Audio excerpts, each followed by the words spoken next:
한 2달 동안 1,000만 원 이상은 나간 것 같아요, 진짜로. 안녕하세요, 빡동입니다. 자, 제 영상을 최근까지 시청해 주셨던 분들이나 호주 횡단 로드트립으로 유입되신 분들은 저 사람 빡동 아닌데? 이러실 수도 있을 것 같아요. 머리를 커트를 해버렸습니다. 제가 호주에 처음 올 때 이제 머리를 한번 길러보고 싶었어요. 그래가지고 이제 퍼스에서부터 로드트립 끝날 때까지는 이제 기르는 형태로 머리를 다듬기만 하고 계속 길렀었거든요.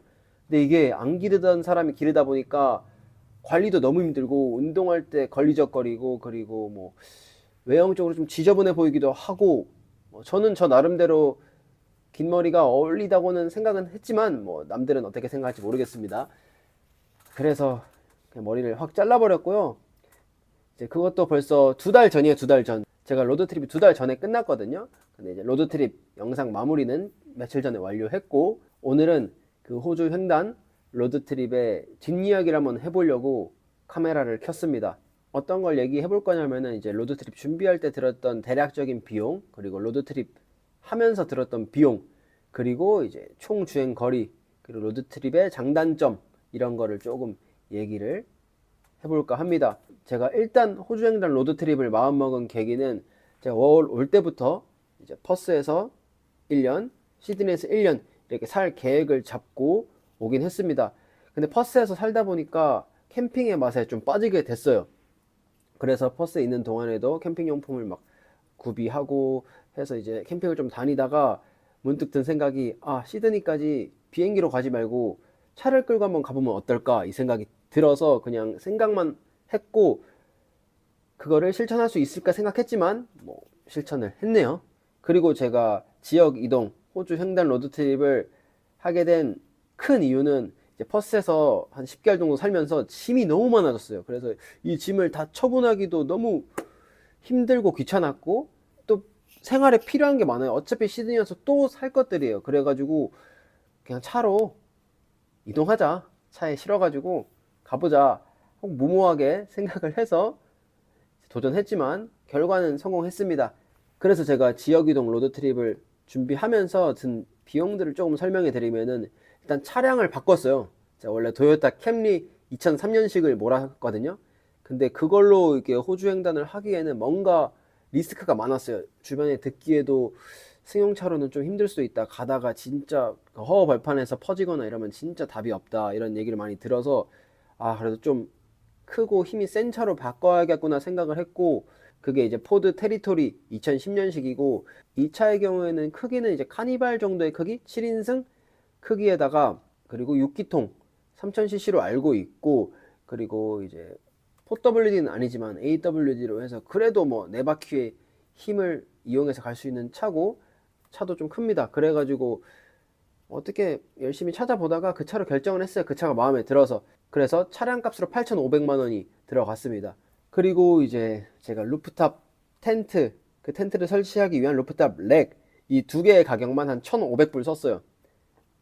많이 썼죠. 그것만은 이제 10,000불입니다. 루프탑 텐트, 루프렉, 차량 10,000불을 썼고, 그 기타 캠핑 용품 있잖아요. 그게 제가 그냥 어림잡아 생각해도 한 1,000에서 1,500불 가량 될 거예요. 그래서 총 호주 횡단 로드 트립을 위해서 준비할 때 든 금액은, 그러니까 물건 금액이죠, 11,500에서 뭐 12,000까지도 들었을 거예요. 정확히 막 하나하나 살 때마다 계산을 안 했기 때문에 대략 그 정도 들었다. 근데 이거는 뭐 차량 같은 경우는 어차피 팔 수 있는 부분이고, 뭐 텐트도 지금 팔았습니다. 그러니까 이제 이거는 로드 트립에 대한 뭐 여행 경비로는 빼버릴게요. 호주 횡단 로드 트립에만 든 비용이 총 얼마냐면은 7,335불이 들었거든요. 여행 경비로만. 이제 근데 이거는 제가 혼자 온전히 낸 게 아니죠. 형이랑 같이 여행했으니까 이제 나누기 2 해서 3,667불이 들었어요. 이 돈으로 끝이냐? 그건 아니죠. 제가 뭐 차를 사고 로드트립을 계획했잖아요. 근데 이 차를 바로 그냥 끌고 가면 되냐? 당연히 안 되죠. 점검을 받고 가야 됩니다. 10,000km 정도 되는 여정을 생각했기 때문에 뭐 오일도 갈고 뭐 이것저것 기타 차량에 마모된 부품도 갈아야 되잖아요. 차가 막 새 차가 아니고 10년 이상 된 차니까. 그래서 카센터 갔더니 퍼스에서 1,150불이 들었어요, 그때 당시에. 그리고 또 로드트립 하다가 제가 영상 보신 분들은 알겠지만 문짝이 또 고장나고 뭐 이것저것 문제가 있어서 도착해서 수리비가 850불 들었거든요. 그러면은 그게 2,000불이에요. 2,000불이 들었고, 이거는 또 뭐 나누기 할 수 있냐? 없죠. 제 차인데 제가 다 부담해야죠. 그래서 총 5,667불이 든 거죠. 그러면 대강 550만 원 들었다 치고, 그리고 제가 이것만 쓴 게 아니에요. 브리즈번에서 일주일가량 머물렀다고 했잖아요. 이때 든 비용은 약간 제외를 했거든요. 왜냐하면은 뭐 다른 친구들 만나서 뭐 누가 내고 더치페이도 하고 이렇기도 했고, 그리고 왜 안 했냐면은 로드 트립에 대한 경비만 말씀드리고 싶었는데, 이제 그거는 그냥 제가 도시에서 논 거잖아요. 쉬고 놀고 먹고 한 금액은 빼는 게 낫지 않을까 싶어서 뺀 이유도 있습니다. 근데 거기 또 추가 알파가, 이거는 개인적인 돈이지만 이제 차가 지역 이동을 했잖아요. 그래서 뭐 번호판도 바꿔야 되고, 이제 여기 호주는 레조라고 있어요. 그것도 연장을 해야 되고, 또 보험도 다시 뭐 들어야 되고 해서 그것도 한 1,500불 들었습니다. 돈이 이제 어마어마하게 깨진 거죠. 한 700? 뭐 물론 150은 별개 얘기입니다. 근데 왜 여행 경비가 뭐 너네 캠핑만 하고 라면만 먹던데 그렇게 많이 들었니 할 수 있는데, 이건 진짜 기름값이 큽니다. 제가 7,335불에서 그중에 기름값이 3,293달러입니다. 그러면 거의 절반가량을 이제 기름값으로 썼다는 건데, 기름값이 이제 이렇게 많이 나온 이유는 제 차가 포드차예요. 포드차가 힘이 좋다고 유명하지만 연비로는 좋지 않은 차량인 걸 아실 분들은 아실 거예요. 그래서 뭐 기름값이 많이 든 것도 있고, 근데 이제 제가 퍼스에서는 뭐 1.7, 1.8달러에 주유를 했으면은 이제 저희 북쪽으로 올라가고 뭐 오지로 갈수록 있죠.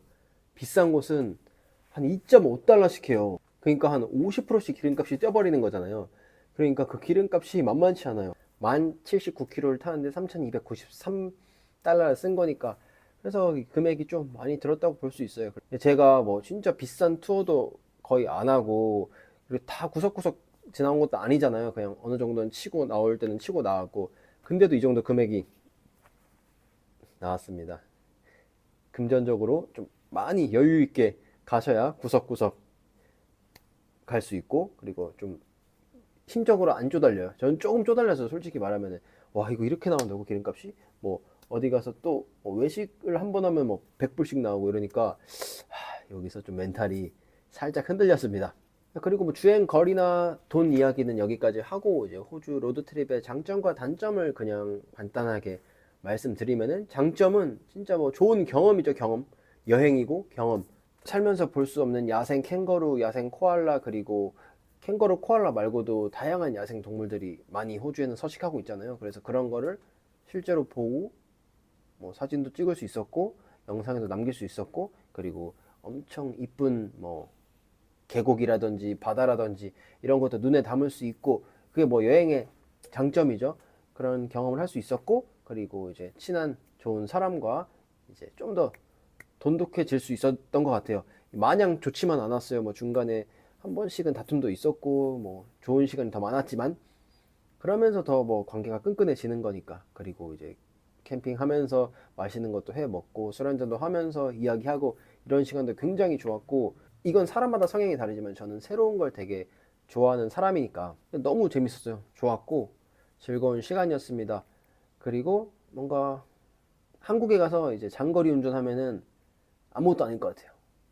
물론 호주는 뻥 뚫려 있고 한국은 뭐 브레이크도 많이 밟아야 되지만, 차에 오래 타 있는 거 이제 이지. 저는 뭐 원래 이지였어요. 어려서부터 이제 긴 버스를 많이 타서. 근데 뭐 23일 만에 10,000km를 운전해 본 경험은 처음이어서 저는 뿌듯하면서 괜찮았습니다.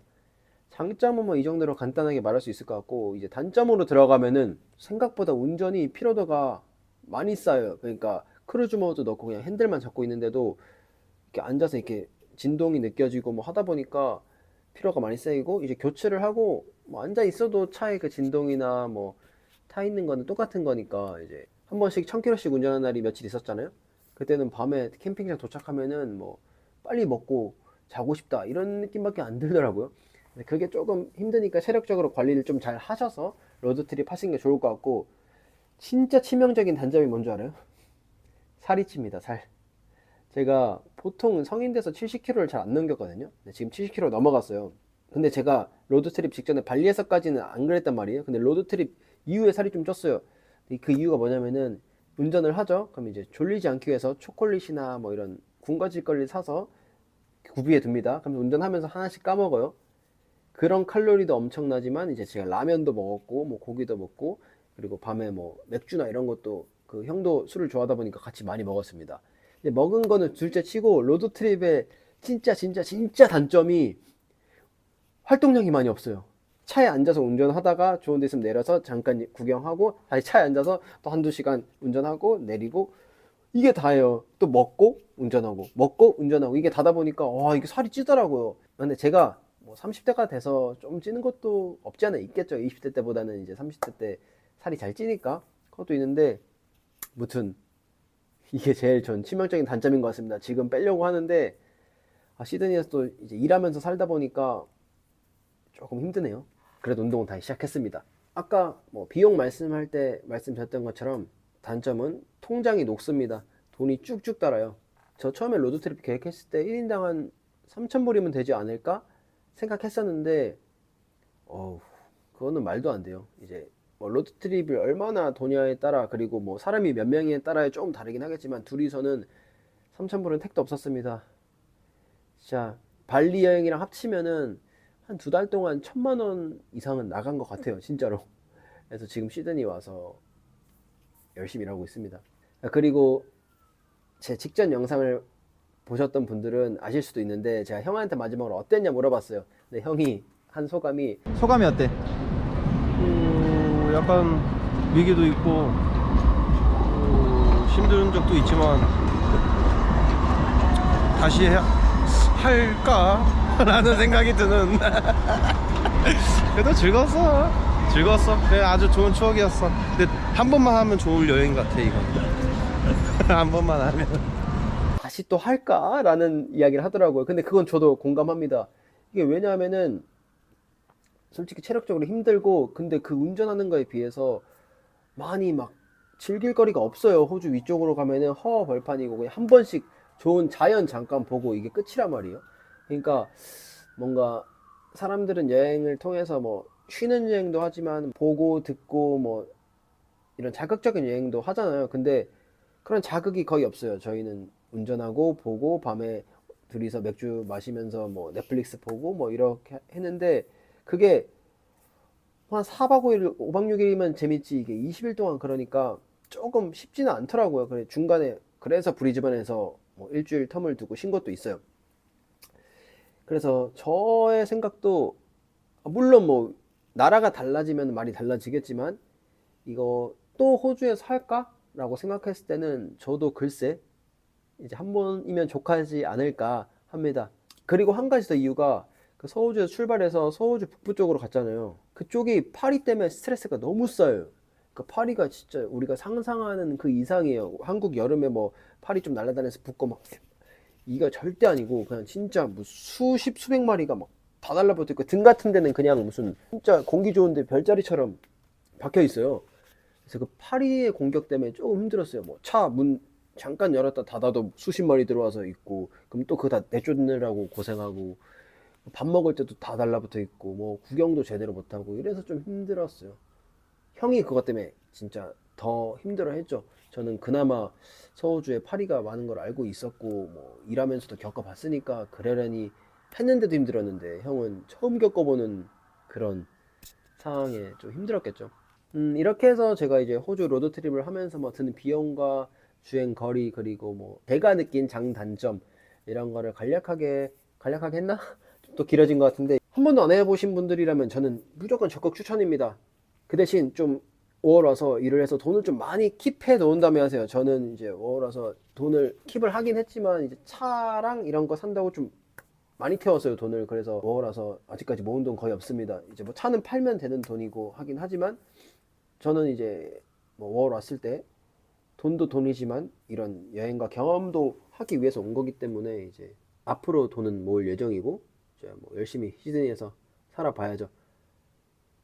로드트립 이게 뭐 깨우치고 느낄 게 많다고는 뭐 얘기할 수 없을 것 같아요. 그냥 저는 여행을 뭐 깨우치려고 하는 게 아니다. 그냥 즐기고 놀고 견문 넓히고 이런 게 다지 뭔가 뭐 여행으로서 뭘 얻어야 돼 뭐 이런 거 생각하고 여행하면은 여행이 피폐해집니다. 그래서 앞으로 호주 워킹 홀리데이를 오실 분들, 그리고 워킹 홀리데이를 와서 이제 로드 트립을 꿈꾸시는 분들은 제 영상이 조금이나마 도움이 되길 바라면서 이 영상을 제작해 봤습니다. 자, 그리고 마지막으로 제가 한 가지 드릴 말씀이 있는데, 제가 이제 로드 트립을 하는 도중에 구독자 1000명이 넘어서 이제 수익 창출이 가능해졌어요. 근데 이제 그런 이제 시청자 추이를 보니까 비구독자분들이 85% 이상이에요. 구독자분들은 10몇 프로 시청해주고 계시고, 그래서 구독을 누르지 않은 상태로 이제 제 영상을 즐기고 계신 분들은 1초, 2초면 되니까 구독 한번 눌러주시고 시청해주시면은 정말 감사드리겠습니다. 제가 이제 시드니에서 영상을 올릴 건데 이제 고민이 좀 많이 됩니다. 왜냐하면은 이제 많은 월 유튜버 분들이 있는데 뭐 그 분들이 올리시는 게 뭐 영상의 퀄리티가 낮은 건 아니지만 제가 할 수 있는 게 무엇일까 고민하면서 영상을 제작해 볼까 생각합니다. 저는 솔직히 말해서 뭐 꼼꼼하게 정리해서 뭐 이거 이렇게 했습니다 이렇게 못 하거든요. 그래서 그거는 그걸 잘 하시는 분들이 깔끔하게 정리해서 올려주신 걸 보고 참고하시고, 저는 이제 전에 없었던 워홀 유튜버들이 올린 영상을 찾아보려고 노력은 하겠습니다. 물론 중간중간에 제 근황 영상도 제작할 예정이고요. 그래서 그거를 좀 재밌게 즐겨주셨으면 좋겠습니다. 자, 제 영상 재밌게 봐주셨으면 구독도 한 번 더 부탁드리고 다음 영상으로 찾아뵙겠습니다. 안녕.